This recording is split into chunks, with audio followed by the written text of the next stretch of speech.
Everyone, welcome to science with session. Friends, आज हम लोग बात करने वाले हैं क्लास 10 साइंस की chapter 8 that is heredity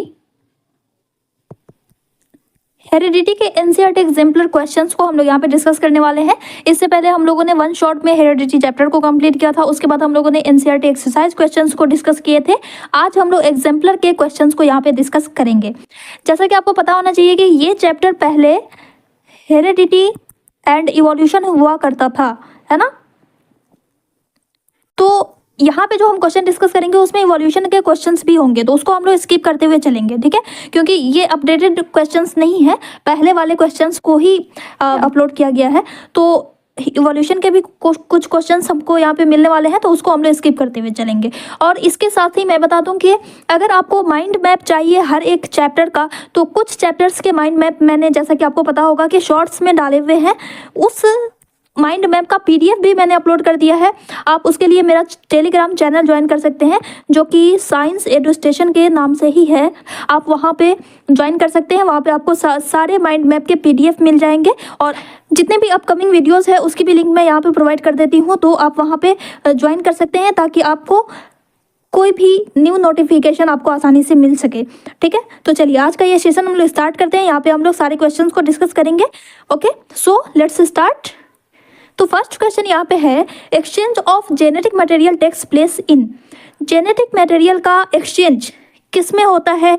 vegetative reproduction में, असेक्सुअल रिप्रोडक्शन में, सेक्सुअल रिप्रोडक्शन में, या बडिंग में? तो आपको पता होना चाहिए कि vegetative reproduction that is vegetative propagation, तो इसमें जेनेटिक मटेरियल का एक्सचेंज नहीं होता है। एक्सचेंज होने का कब होगा एक्सचेंज? जब दो जेनेटिक मटेरियल मिक्सअप होंगे। और ऐसा कब होता है? जब दो पेरेंट इन्वॉल्व होते हैं, राइट। तो दो पेरेंट किस रिप्रोडक्शन में इन्वॉल्व होते हैं? सेक्सुअल रिप्रोडक्शन में। इसलिए option C will be right answer, ठीक है। Next question, two pink colored flowers on crossing resulted in one red, two pink and one white flower progeny. The nature of the cross will be. दो pink coloured flowers हैं, जब उसकी crossing कराई जाती है तो हमें one red, two pink and one white colour के फ्लावर्स मिलते हैं। तो इसका नेचर बताना है, ये किस तरह का क्रॉस है वो बताना है। तो फ्रेंड्स, यहाँ पे क्या कंसेप्ट लग रहा है? यहाँ पे हमें देखना है कि भाई ये जो पेरेंट है, ये जो दो पिंक कलर्ड फ्लावर्स हैं, उसका जीनोटाइप क्या है। हमें पता है कि अगर पेरेंट का जीनोटाइप होमोजाइगस होता है तो इससे जो हमें प्रोजेनी मिलती है वो हेट्रोजाइगस मिलती है और एक टाइप की मिलती है। लेकिन अगर पेरेंट हेट्रोजाइगस होते हैं तो इससे जो प्रोजेनी हमें मिलती है वो हमें दो टाइप की मिलती है ना। इससे जो प्रोजेनी हमें मिलेगी टीटी और टीटी से, तो इससे दो तरह के जाइगोट बनते हैं। तो दो तरह के जाइगोट बनेंगे तो दो टाइप की प्रोजेनी भी मिलेगी, है ना। तो यहाँ पे हमें जो कॉम्बिनेशन दिख रहा है, ये तीन तरह का कॉम्बिनेशन दिख रहा है। दैट मीन्स कि यहाँ पे जो पेरेंट है वो हेट्रोजाइगस है, ठीक है। तो हेट्रोजाइगस है, तो अब देखो यहाँ पे पहले हम पिंक कलर के लिए आर ले लेते हैं। मान लेते हैं कि दो पेरेंट था, पहले red, pure red and pure white, ठीक है। इससे गैमेट बनेगा आर, इससे गैमेट बनेगा स्मॉल आर। इसकी जो प्रोजेनी होगी वो आर होगा। ये F1 प्रोजेनी हुई, ठीक है। अब इसको जब क्रॉस, ये आर, इसका कलर क्या होगा? इसका फिनोटाइप क्या हो जाएगा? पिंक हो जाएगा। रेड और वाइट के कॉम्बिनेशन से क्या बनता है? पिंक बनता है। तो एक रेड कलर का जीन है और एक वाइट कलर का अलील है, तो दोनों के कॉम्बिनेशन से कौन सा कलर का फ्लावर होगा? पिंक कलर का, ठीक है। ये भी आपको हमेशा याद में रखना है कि रेड है और एक वाइट है, तो इंटरमीडिएट जो होगा वो पिंक होगा, ठीक है। अब इस दोनों को सेल्फ क्रॉस यहाँ पे कराया जा रहा है, टू पिंक कलर्ड फ्लावर। तो इन दोनों को जब हम क्रॉस कराएंगे तो हमें जो मिलेगा वो हमें क्या मिलेगा वो हम देख लेते हैं यहाँ पे एक बार।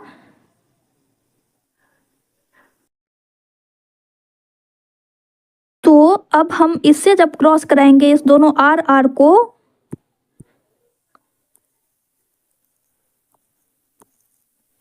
इस दोनों को जब हम क्रॉस कराएंगे तो इससे हमें दो तरह का गैमेट मिलेगा ना, आर, कैपिटल आर और स्मॉल आर। इससे भी हमें मिलेगा दो तरह का gamete, capital R, small R. अब इन दोनों को जब हम पनेट स्क्वायर पे शो करेंगे तो हमें चार तरह के मिलेंगे ना। कॉम्बिनेशन हमें तीन तरह का मिलेगा, आर और आर। इससे बनेगा आर, इससे बनेगा स्मॉल आर, कैपिटल आर। इससे कैपिटल आर स्मॉल आर, और इससे दोनों स्मॉल आर। तो ये प्योर रेड, यहाँ पे क्वेश्चन में क्या कर रहा है, 1 रेड, तो 1 रेड हमें मिल गया। उसके बाद ये पिंक, ये भी पिंक, 2 पिंक मिला और 1 वाइट मिला। तो क्वेश्चन में जो कह रहा है वही हमें मिला। तो दैट मीन्स कि ये जो नेचर है ये किस तरह का, यहाँ पे किस तरह की क्रॉसिंग हो रही है, सेल्फ पॉलिनेशन हो रहा है, राइट। सेल्फिंग को हम क्या कहते हैं, सेल्फ पॉलिनेशन कहते हैं। तो अब ऑप्शन देख लीजिए, डबल फर्टिलाइजेशन सिर्फ फ्लावरिंग प्लांट्स में होता है ना, तो ये तो यहाँ पे हो नहीं रहा है, सेल्फ पॉलिनेशन हो रहा है, इसलिए option B will be right answer. ठीक है। क्रॉस फर्टिलाइजेशन कब होता है, जब 2 डिफरेंट गैमेट्स आपस में फ्यूज करते हैं, तो डिफरेंट जनरेशन के, ठीक है, तो उसको हम क्रॉस फर्टिलाइजेशन कहते हैं। और यहाँ पे फर्टिलाइजेशन हो रहा है, तो नो फर्टिलाइजेशन का तो सवाल है ही नहीं, तो option B will be right answer. ठीक है। Next question, a cross between a tall plant and short pea plant resulted in progeny that were all tall plants. जब इन दोनों को क्रॉस कराया जाता है तो जो प्रोजेनी हमें मिलती है वो सारी की सारी टॉल मिलती है। तो हमें बताना है इसका रीज़न। तो क्या रीज़न है कि tallness is the dominant trait, shortness is the dominant trait, ये गलत हो जाएगा। टॉलनेस इज रिसेसिव, ये भी गलत है। Height of pea plant is not governed by gene, ये भी गलत है। तो option A will be right answer. Okay. Next question, which of the following statement is incorrect, for every hormone there is a gene. बिल्कुल सही बात है, हर hormone के लिए एक जीन रिस्पॉन्सिबल होता है। For every protein there is a gene, बिल्कुल सही। For production of every enzyme there is a gene, इन तीनों के लिए ही जीन होता है, ठीक है। लेकिन every molecule of fat there is a gene, ये गलत स्टेटमेंट है। फैट मॉलिक्यूल्स के लिए कोई जीन रिस्पॉन्सिबल नहीं होते हैं, ये आपको हमेशा याद रखना है। तो option D will be incorrect. ठीक है, तो ये आपका राइट आंसर हो जाएगा। Next, if a round green seeded pea plant, round green, round के लिए आर आर और ग्रीन के लिए small Y, is crossed with wrinkled yellow pea plant, जब इसे क्रॉस कराया जाता है रिंकल्ड ग्रीन प्लांट के साथ, जब इन दोनों प्लांट्स को क्रॉस कराया जाता है तो हमें बताना है कि जो F1 जनरेशन में जो सीड प्रोड्यूस होगा उसका फिनोटाइप क्या होगा, वो यहाँ पे पूछ रहा है। ठीक है, तो इससे जब हम गैमेट बनाते हैं तो गैमेट कैसे बनता है फ्रेंड्स, एक ट्रेट से एक अलील लेते हैं, दूसरे ट्रेट से एक अलील लेते हैं, ये गैमेट बन गया। इससे जो गैमेट बनेगा वो क्या होगा, स्मॉल आर कैपिटल वाई। अब इससे जब हम इन दोनों से जो इन दोनों का फ्यूजन होगा तो क्या बनेगा भाई, capital R small R, capital Y है पहले तो कैपिटल वाई लिखेंगे और स्मॉल वाई है ना। अब इसका फिनोटाइप क्या हो जाएगा, हमें पता है कि जब एक एलील डोमिनेंट होता है तो डोमिनेंट ट्रेट शो होता है, तो इसमें भी एक एलील डोमिनेंट है, इसमें भी एक एलील डोमिनेंट है, तो राउंड एंड वाई है कैपिटल, तो राउंड येलो है ना। तो फिनोटाइप क्या हो जाएगा, F1 जनरेशन में जो सीड प्रोड्यूस होगा उसका कलर क्या होगा, राउंड येलो। तो option A will be right answer. ठीक है, नेक्स्ट क्वेश्चन देख लेते हैं। In human males, all the chromosomes are paired perfectly except one. This unpaired chromosome is, तो मेल्स में हमें पता है फ्रेंड्स कि मेल्स में सिर्फ एक ऐसा क्रोमोसोम होता है, that is called sex chromosome, जो कि अनपेयर्ड होता है, एक्स और वाई के पेयर में प्रेजेंट होता है। तो इसको हम क्या कहते हैं, सेक्स क्रोमोसोम कहते हैं, राइट। तो इसमें ऑप्शन में क्या हो जाएगा, लार्ज क्रोमोसोम नहीं होगा, स्मॉल क्रोमोसोम नहीं होगा, X chromosome and Y chromosome. तो 3 और 4 ऑप्शन सही है, तो किसमें सही है ये option, option number C will be right.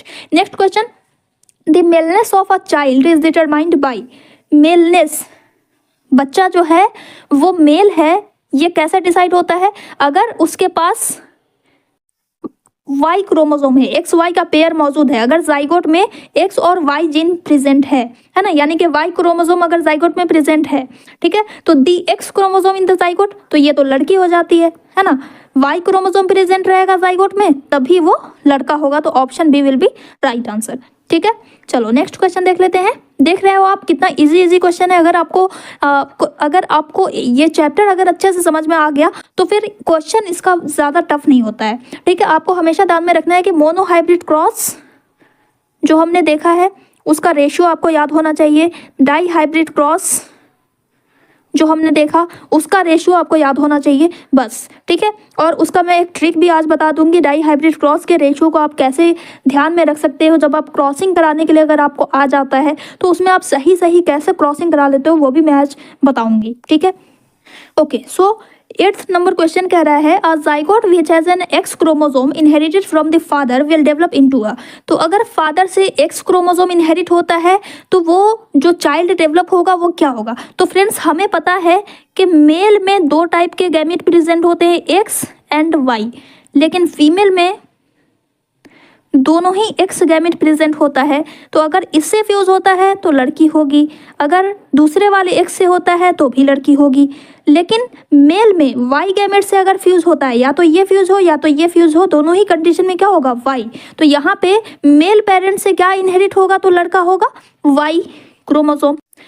लेकिन यहाँ पे क्या कह रहा है कि अगर एक्स क्रोमोसोम फादर से आता है, तो अगर एक्स क्रोमोसोम फादर से आता है तो दोनों ही कंडीशन में क्या होता है, गर्ल होगी। तो option B will be correct. ठीक है, आई होप आपको समझ में आ गया होगा कि अगर फादर से एक्स क्रोमोसोम इनहेरिट हो रहा है तो लड़की होगी, और अगर फादर से वाई क्रोमोसोम इनहेरिट हो रहा है तो बॉय। ठीक है, x chromosome does not determine the sex, ये सब गलत ऑप्शन है। चलो नेक्स्ट देख लेते हैं, सेलेक्ट द इनकरेक्ट स्टेटमेंट। इसमें आपको इनकरेक्ट बताना है। तो frequency of certain jeans in a population change over several generations resulting in evolution. Certain jeans की जो फ्रीक्वेंसी होती है किसी पॉपुलेशन में, उसमें जो जेनरेशन आफ्टर जेनरेशन जो चेंजिंग आती है उसी से इवोल्यूशन होता है। बिल्कुल सही बात है ना। Reduction in weight of the organism due to starvation is genetically controlled. तो फ्रेंड्स ये जो वेट है ना, स्टारवेशन की वजह से वेट लॉस जो होता है वो कोई जेनेटिकली कंट्रोल्ड नहीं होता है, ये एक्वायर्ड कैरेक्टरिस्टिक है। ठीक है, ये एक्वायर्ड ट्रेट है, ना कि इनहेरिटेड ट्रेट है। तो जो इनहेरिटेड ट्रेट्स होते हैं वही जेनेटिकली कंट्रोल्ड होते हैं, एक्वायर्ड ट्रेट को जीन्स से कोई मतलब नहीं होता है। इसलिए इनकरेक्ट ऑप्शन यहाँ पे पूछ रहा है, तो इनकरेक्ट स्टेटमेंट हो जाएगा आपका ऑप्शन नंबर बी। आगे भी देख लीजिए, low weight parents can have heavy head progeny, बिल्कुल सही बात है। पतले दुबले पेरेंट्स का जो बच्चा होता है वो मोटा तगड़ा भी हो सकता है। Traits which are not inherited over generation do not cause evolution, ये भी सही बात है। तो ये सारी सही बात है, आपको इनकरेक्ट बताना था तो ऑप्शन बी सही हो जाएगा। ठीक है, नेक्स्ट क्वेश्चन देख लेते हैं। न्यू स्पीशीज में be formed if, new species कब बनती है, जब DNA undergo significant changes in germ cells, बिल्कुल सही बात है। Chromosome number change in the gamete, chromosome number change होता है क्या फ्रेंड्स गैमेट में, तो बिल्कुल सही। क्रोमोसोम नंबर क्या हो जाता है, गैमेट्स में हाफ हो जाता है ना। एक पेरेंट से हाफ आया, दूसरे से भी हाफ आया, और दोनों मिलकर के क्या हो जाते हैं, कंप्लीट क्रोमोसोम नंबर को कंप्लीट कर देते हैं, है ना। तो ऑप्शन ए, ऑप्शन सेकंड, ये दोनों सही है। आगे क्या है, there is no change in the genetic material, ये भी गलत है। Mating does not take place, mating जब नहीं होगी तो नए स्पीसीज कहाँ से बनेंगे, तो ये भी ऑप्शन गलत है। ऑप्शन 1 एंड 2 सही है। किस ऑप्शन में 1 एंड 2 दिया हुआ है, ऑप्शन नंबर ए। ठीक है, तो ए सही हो जाएगा। नेक्स्ट क्वेश्चन देखिए, 2 pea plants, one with round green seeds R Y Y. बिल्कुल ध्यान से देखिएगा, क्वेश्चन में थोड़ा सा ट्विस्ट किया गया है, राउंड ग्रीन दिया हुआ है। हमने जो कॉम्बिनेशन अभी तक देखे हैं वो राउंड येलो के दिए हुए हैं, तो यहाँ पे राउंड ग्रीन दिया हुआ है, यानी कि आर वाई वाई, ये एक पेरेंट है, दूसरा पेरेंट है रिंकल्ड येलो।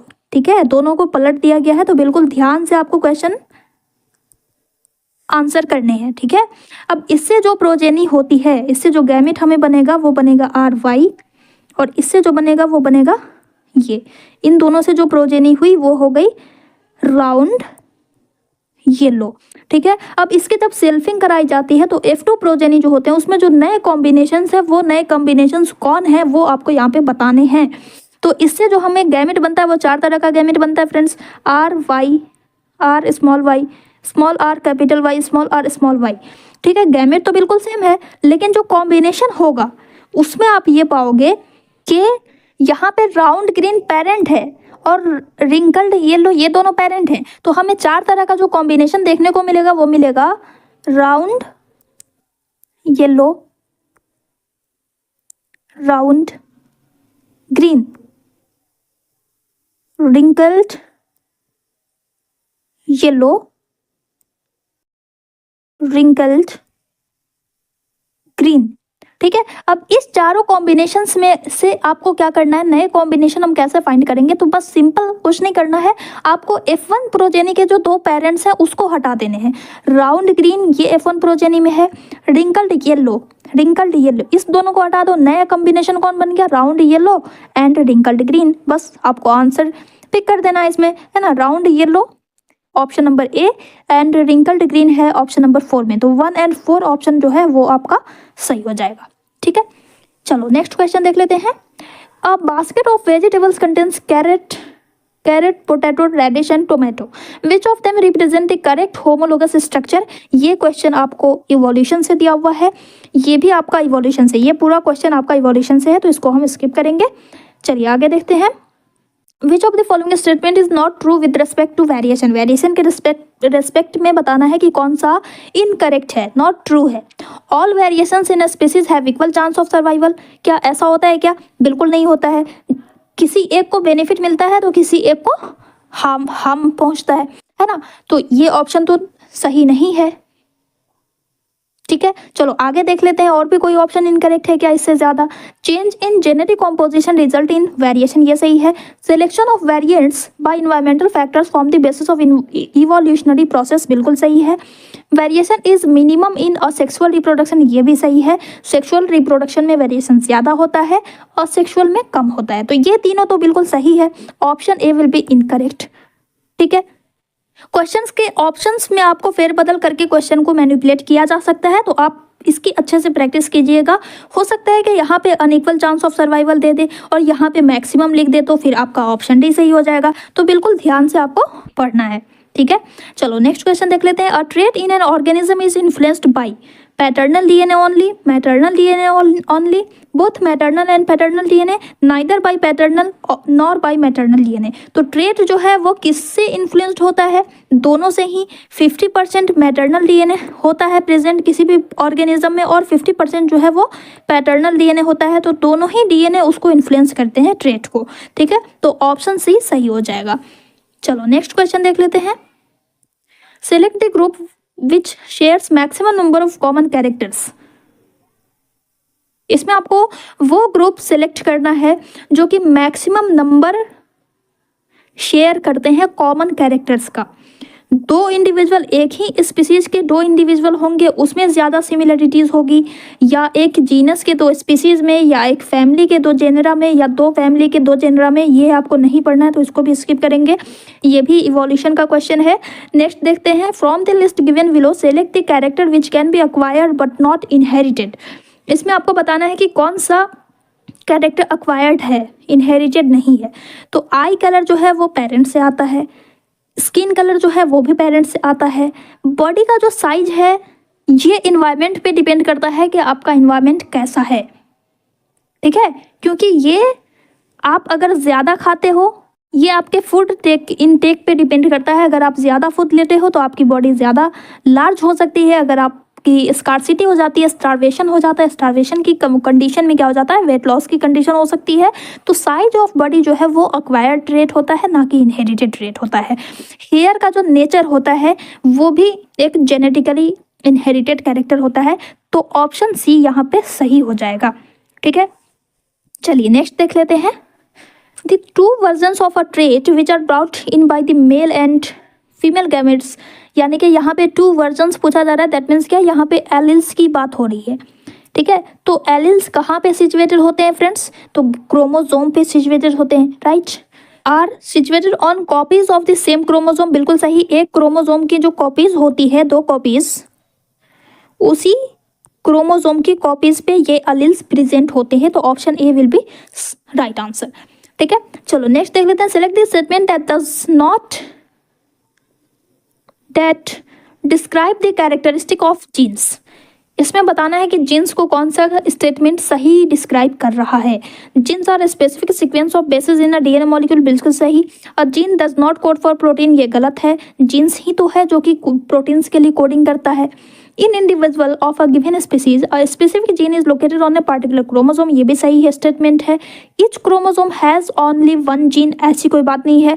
हर क्रोमोसोम पे कई सारे जीन्स प्रेजेंट हो सकते हैं अलग अलग कैरेक्टर के लिए। ठीक है, तो ये ऑप्शन गलत है। इसमें आपको बताना है सही स्टेटमेंट। तो ऑप्शन 1 और 3 ये सही है। किस ऑप्शन में दिया हुआ है? Option number B. ठीक है, चलो नेक्स्ट देख लेते हैं। In peas a pure tall plant is crossed with a short plant, the ratio of pure tall plant to short plant in F2 में पूछा जा रहा है, F1 में नहीं, ध्यान रखिएगा। तो यहाँ पे हम जब क्रॉसिंग करेंगे तो इससे जो प्रोजेनी हमें मिलेगी वो एक तरह की मिलेगी, क्या, टॉल, है ना, हाइब्रिड टॉल। तो इसका जो रेशियो होगा वो 1:1 का होगा, लेकिन हमें F2 में पूछा जा रहा है, तो F2 यानी कि इसको जब हम सेल्फिंग कराते हैं, तो जब हम इसकी सेल्फिंग कराएंगे तो हमें जो मिलेगा कैपिटल टी और यहाँ पे स्मॉल टी। यहाँ पे जो प्रोजेनी बनेगी वो बनेगी कैपिटल टी, ठीक है, यहाँ पे कैपिटल टी स्मॉल टी, यहाँ पे भी कैपिटल टी स्मॉल टी और यहाँ पे स्मॉल टी, ठीक है। तो ये टॉल, ये भी टॉल, ये भी टॉल, एक शॉर्ट है, यानी कि 3:1 का रेशियो मिल रहा है हमें, तो option B will be right answer, ठीक है। चलो नेक्स्ट देख लेते हैं।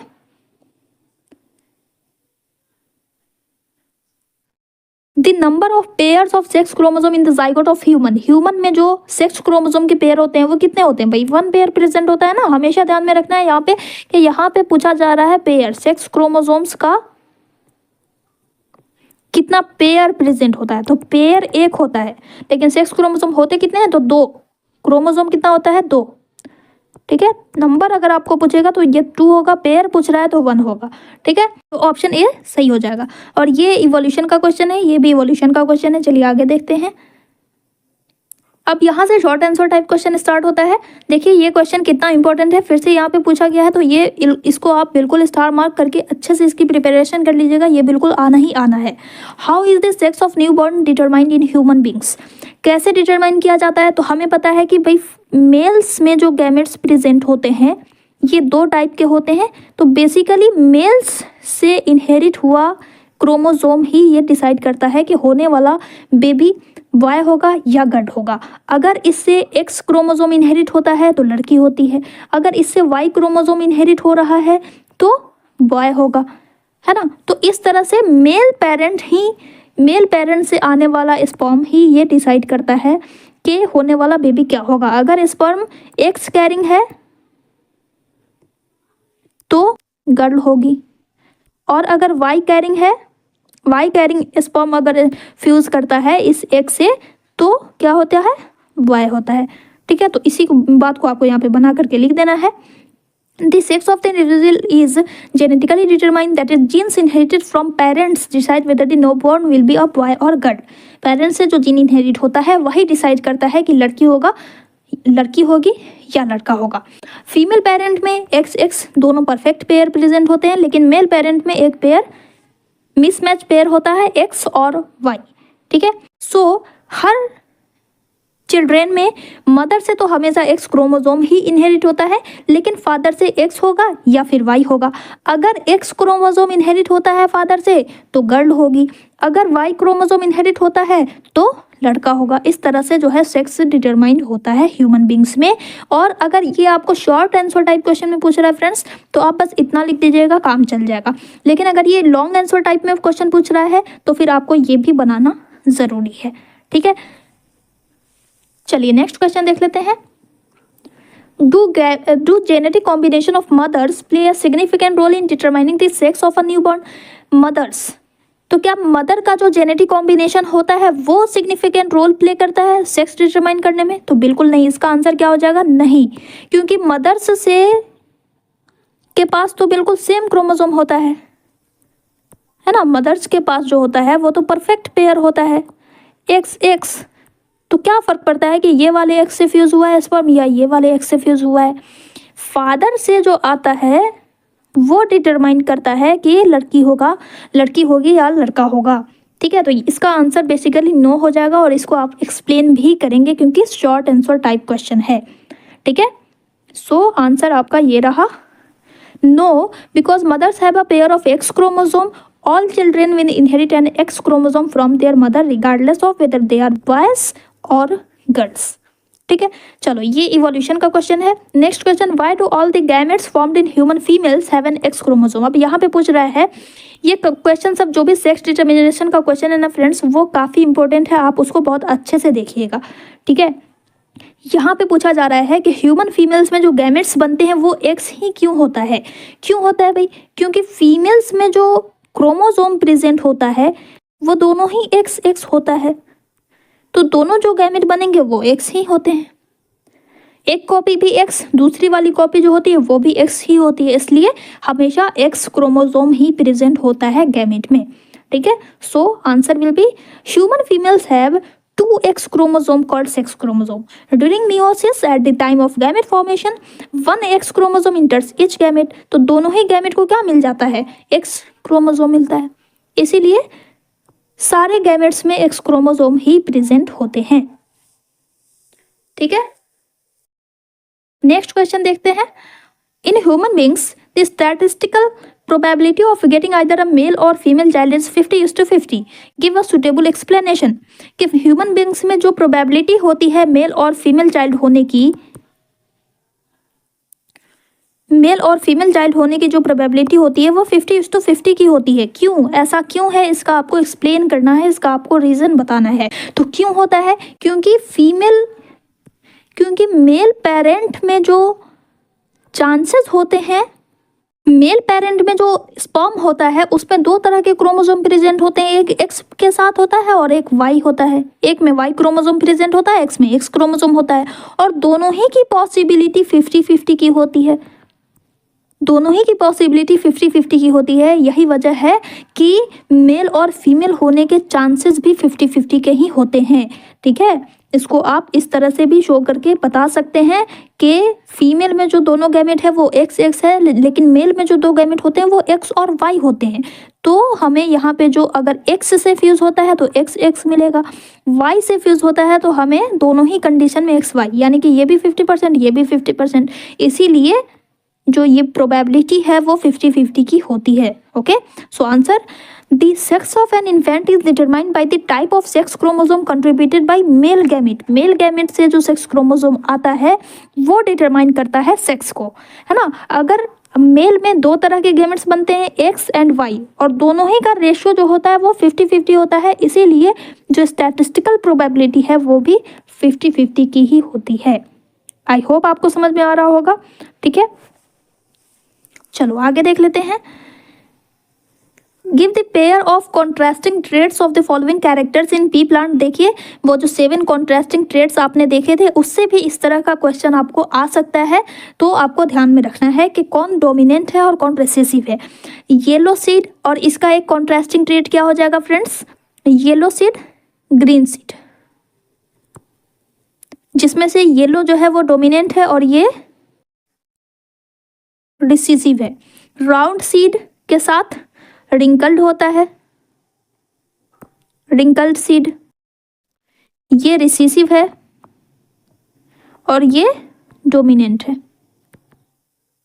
ठीक है, तो यही आपको यहाँ पे बताना है। Next question, why did Mendel choose P plant for his experiment. ये भी क्वेश्चन हमने करा रखा है कि मेंडल ने पी प्लांट को ही क्यों चूज किया, क्योंकि पी प्लांट जो होता है वो ग्रो करने में इजी होता है, इजी टू ग्रो, है ना। सेल्फ पॉलिनेटिंग पावर होती है इसमें, सेल्फ पॉलिनेटिंग है, शॉर्ट लाइफ स्पान होता है इसका, right, large number of offspring produce होते हैं, है ना। और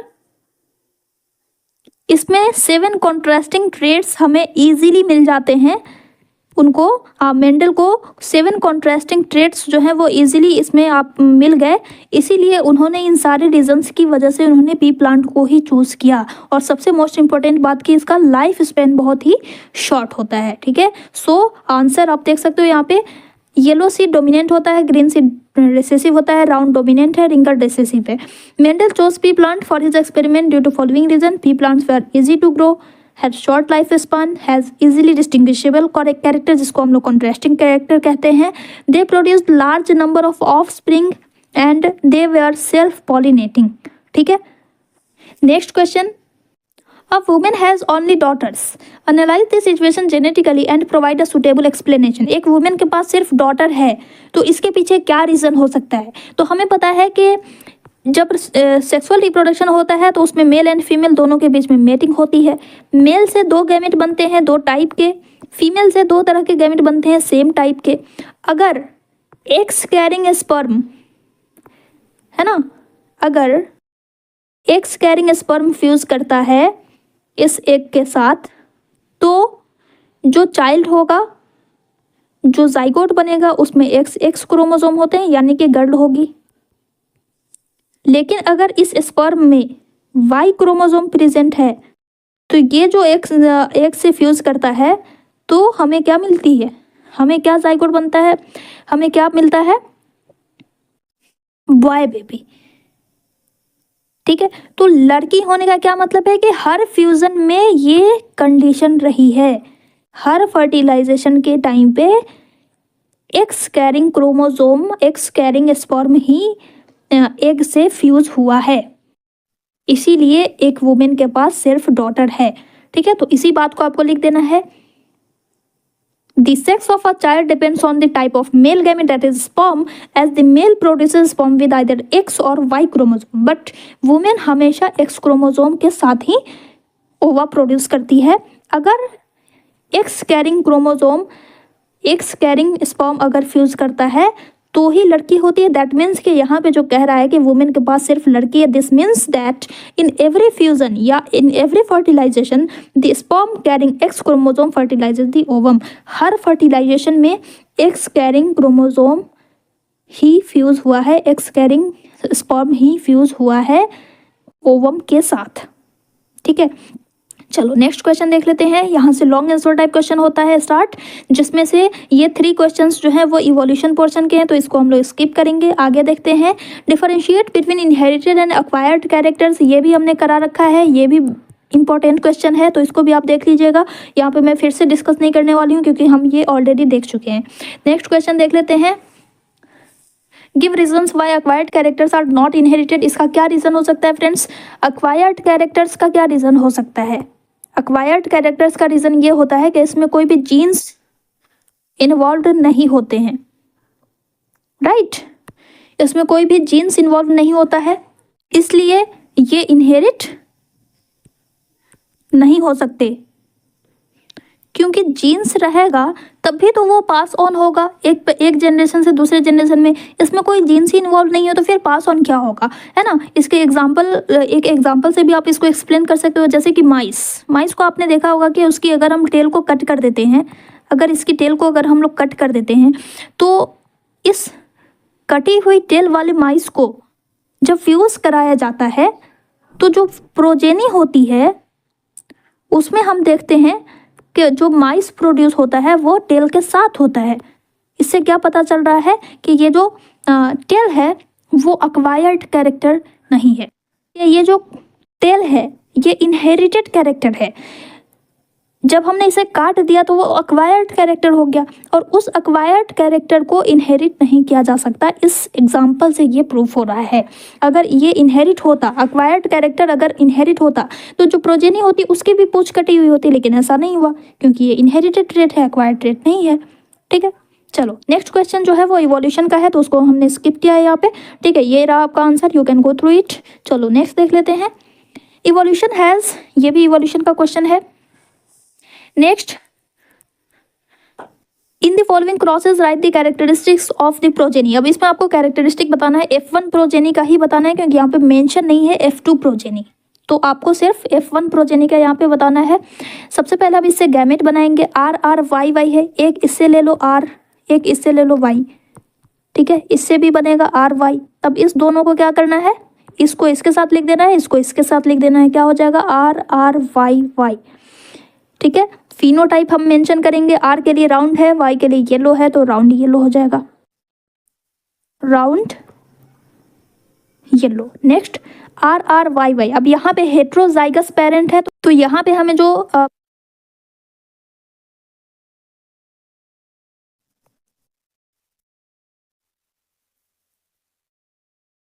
ठीक है, तो इससे जो गैमेट बनेगा वो 4 तरह का बनेगा ना, क्योंकि राउंड येलो। ठीक है, फिर इससे बनेगा ये स्मॉल वाला राउंड ग्रीन, फिर इससे बनेगा रिंकल्ड येलो और रिंकल्ड ग्रीन। ये 4 तरह के गैमेट को जब आप फ्यूजन कराते हो तो हमें 4 तरह का कॉम्बिनेशन देखने को मिलता है। याद है 9:3:3:1 का रेशियो हमें मिलेगा देखने को। तो यहाँ पे हमें 4 कॉम्बिनेशंस मेंशन करने हैं। ठीक है, 4 कॉम्बिनेशंस कौन कौन सा हो जाएगा, मैं यहाँ पे लिख रही हूँ इसे, राउंड येलो, एक कॉम्बिनेशन हमें मिलेगा राउंड ग्रीन, एक मिलेगा हमें रिंकल्ड येलो, और एक हमें मिलेगा रिंकल्ड ग्रीन। ठीक है, ये चारों प्रोजेनी आपको यहाँ पे मेंशन करनी है और इसका आप रेशियो भी मेंशन कर सकते हैं। तो फ्रेंड्स, यहाँ पे सिर्फ आपको ये फिल इन द ब्लैंक्स करके पूछा हुआ है, लेकिन अगर आपको ये क्वेश्चन आपको एग्जाम में आता है तो आपको क्या करना है, क्रॉस भी दिखाना है। ठीक है, इसका ये जो है ये क्रॉस, जैसे मैंने बताया कि RRYY आप ऐसे लिखोगे, RRYY, फिर इसका गैमेट फॉर्मेशन बिल्कुल तरतीब के साथ जैसे मैंने बताया था, बिल्कुल एकदम स्टेप बाय स्टेप। यहाँ पे आप पेरेंट्स लिखेंगे, फिर यहाँ पे आप गैमेट्स बनाएंगे, फिर यहाँ पे F1 प्रोजेनी लेकर के इस तरह से आपको क्या करना है, लिखना है। ठीक है, सारे क्वेश्चंस में इसमें। ओके, तो इसमें ये हो गया। उसके बाद थर्ड में आपको दिया हुआ है रिंकल्ड ग्रीन, रिंकल्ड ग्रीन। इस दोनों को रेसेसिव ट्रेट है, तो रेसेसिव ट्रेट की रेसेसिव पेरेंट्स को जब हम फ्यूज कराते हैं होमोजाइगस रेसेसिव को, तो हमें जो प्रोजेनी मिलेगी वो भी रेसेसिव ही मिलेगी। तो इससे सिर्फ एक टाइप की प्रोजेनी मिलेगी recessive, that is wrinkled green. ठीक है, नेक्स्ट है आपको एक होमोजाइगस, दोनों ही होमोजाइगस पेरेंट हैं, तो इससे भी हमें एक ही कॉम्बिनेशन मिलेगा देखने को, दैट इज राउंड येलो। ठीक है, तो ये क्वेश्चन आई होप आपको समझ में आ गया होगा। अगेन ये क्वेश्चन काफ़ी इंपॉर्टेंट है, आ सकता है एग्जाम में। अगर आपको एग्जाम में पूछता है तो आपको क्रॉस के साथ सॉल्व करना है। ओके, नेक्स्ट क्वेश्चन देख लेते हैं। Study the following cross and showing self pollination in F1, fill in the blank and answer the question that follows. यहाँ पे क्या होगा ये आपको बताना है। तो हमें पता है कि F1 प्रोजेनी में जो पेरेंट्स प्राप्त होता है, जो प्रोजेनी प्राप्त होती है, उसका हम सेल्फिंग कराते हैं। तो यहाँ पे क्या हो जाएगा, यहाँ पे भी सेम पेरेंट आएंगे। ठीक है, इसकी सेल्फिंग होगी, इसका जो फिनोटाइप है वो क्या होगा, फिनोटाइप भी हम यहाँ पे मेंशन करेंगे, राउंड येलो। अब इस बेसिस पे ये क्वेश्चन दिया हुआ है in question 44, what are the combination of character in the F2 progeny, what are their ratio. इसका कॉम्बिनेशन बताना है। अब इस दोनों की सेल्फिंग कराई जा रही है, इस दोनों से जो F2 जेनरेशन में प्रोजेनी होगी उसका क्या कॉम्बिनेशन होगा। तो इससे हमें क्या कॉम्बिनेशन मिलते हैं, इसको आप प्रॉपर सॉल्व कीजिएगा और तब आपको ये रेशियो मिलने वाला है, round green, wrinkled yellow and wrinkled green. ये 9:3:3:1 ये रेशियो है, 9:3:3:1। एंड ये रहा आपका कॉम्बिनेशन। हम इसे कैसे सॉल्व करेंगे, तो यहाँ पे आप देख सकते हैं। चलिए हम बताते हैं। हमें मिला था F1 जेनरेशन में ये पेरेंट मिले थे। ठीक है, अब हम इसे पनेट स्क्वायर पे शो करेंगे, तो हमें 4 तरह का गैमेट बनेगा। 4 तरह का गैमेट हम इससे जो हम गैमेट फॉर्मेशन करेंगे वो हम 4 तरह का करेंगे, है ना। RY, R small y, small r capital Y, small r small y। वैसे ही इधर भी गैमेट बनेगा, capital R small y, small r capital Y, small r small y। अब इससे जो प्रोजेनी बनेगी, RRYY, RRY small y, RR capital Y, capital Y। ठीक है, इस तरह से आप बनाओगे। यहाँ पे मैंने मेंशन किया है, लुक एट दिस। ये रहा आपको राउंड येलो ये कॉम्बिनेशन मिलेगा। आप देख सकते हैं, ये मैं बताने वाली थी कि F2 प्रोजेनी को आप आसानी से कैसे लिख सकते हैं। तो आपको एक यहाँ पे पैटर्न दिख रहा है, ये इस तरह का आपको पैटर्न एक दिख रहा है। ये ट्रायंगल बनता हुआ दिख रहा है। इस ट्रायंगल में आपको एक कैरेक्टर मेंशन कर देना है फर्स्ट पेरेंट को, round yellow round yellow round yellow round yellow round yellow round yellow round yellow. ठीक है, और उसके बाद जो बीच का कॉम्बिनेशन बच जाता है, बीच का जो बॉक्स बच जाता है, ये 3 एक एक छोड़ करके, है ना, एक छोड़ दिया, एक के बाद दूसरा। ठीक है, फिर एक छोड़ करके ये वाला। तो इस तीनों में आपको पुट कर देना है second ratio, that is 3।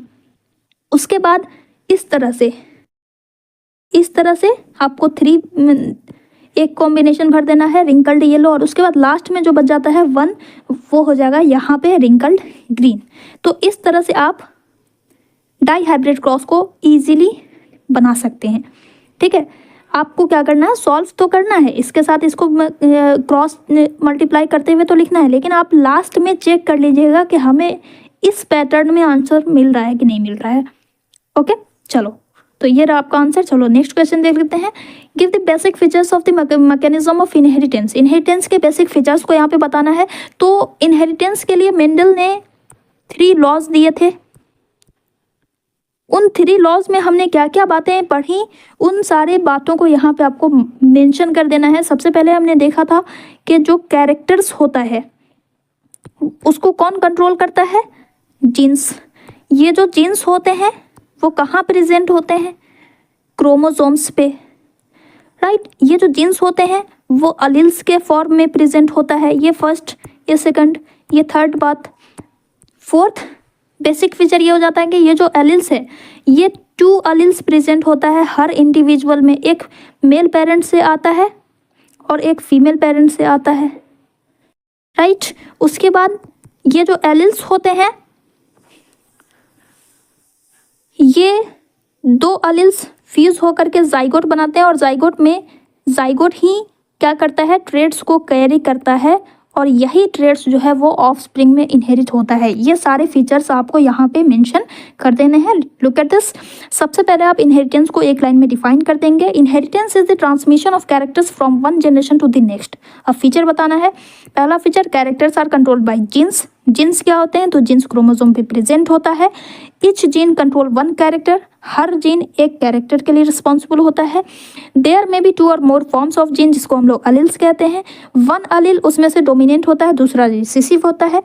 Her individual में 2 एलील्स प्रेजेंट होते हैं, वो या तो सिमिलर हो सकते हैं यानी कि होमोजाइगस, या फिर डिसिमिलर होते हैं, हेट्रोजाइगस। 2 एलील्स गैमेट फॉर्मेशन के टाइम पे सेपरेट हो जाते हैं, है ना। दूसरा लॉ आ गया यहाँ पे, ये आपका फर्स्ट लॉ ऑफ इनहेरिटेंस, ये सेकंड लॉ ऑफ इनहेरिटेंस। और उसके बाद जो 2 एलील्स हैं वो फ्यूज होकर के जाइगोट बनाते हैं, जो कि दोनों ही पेरेंट्स के कैरेक्टर को कैरी करता है और ऑफस्प्रिंग में इनहेरिट होता है। तो ये फीचर्स आपको मेंशन कर देने हैं, ठीक है। चलो last question, give reasons for the appearance of new combination of characters in the F2 progeny. F2 progeny में जो हमें 2 नए कॉम्बिनेशंस मिलते हैं, हमें 4 कॉम्बिनेशंस देखने को मिलता है, और उस 4 कॉम्बिनेशन में हमें 2 नए कॉम्बिनेशंस जो देखने को मिलते हैं उसका क्या रीज़न है। उसका रीज़न क्या है, लॉ ऑफ इंडिपेंडेंट असॉर्टमेंट में ये बात कही गई है, राइट।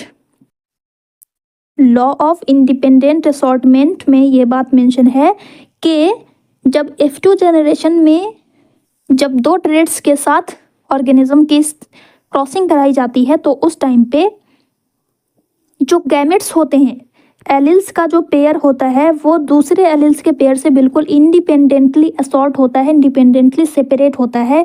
यानी कि हमें 4 तरह के कॉम्बिनेशंस देखने को मिलते हैं, 4 तरह के गैमेट्स का फॉर्मेशन होता है ना। राउंड येलो है या रिंकल्ड ग्रीन है, ये जो 2 ट्रेट हैं तो इसका ये अलग हो जाता है, ये अलग हो जाता है, ये पेयर इसके साथ बना लेगा और ये पेयर इसके साथ बना लेगा, है ना। दोनों इंडिपेंडेंटली एक दूसरे के साथ गैमेट फॉर्मेशन कर सकते हैं, इसी वजह से हमें नए कॉम्बिनेशंस देखने को मिलते हैं। वही बात आपको यहाँ पे मेंशन कर देनी है। All the F1 plants had round and yellow seeds. Cross between F1 plants they give rise to new combination in F2 generation with round yellow, round green, wrinkled green in the ratio of 9:3:3:1. It indicates that the chances for the seeds to be round or wrinkled होने का जो chance है वो yellow और green होने के chance पर dependent नहीं है। राउंड इंडिपेंडेंटली असॉर्ट होता है, रिंकल्ड ट्रेट इंडिपेंडेंटली असॉर्ट होता है, येलो ट्रेट इंडिपेंडेंटली इनहेरिट होता है और ग्रीन ट्रेट इंडिपेंडेंटली इनहेरिट होता है। Each pair of alleles is independently inherited in offspring. इसीलिए हमें 4 कॉम्बिनेशंस देखने को मिलते हैं, हर ट्रेट का अलग अलग कॉम्बिनेशन। ओके, चलो इसी क्वेश्चन के साथ हमारा ये सेशन कंप्लीट होता है। इतने ही क्वेश्चंस थे। आई होप आपको सारी चीज़ें क्लियर हो गई होंगी। चलिए अब हम लोग मिलते हैं जल्द से जल्द नए लेक्चर के साथ, फिर से मिलेंगे। Till then take care, bye.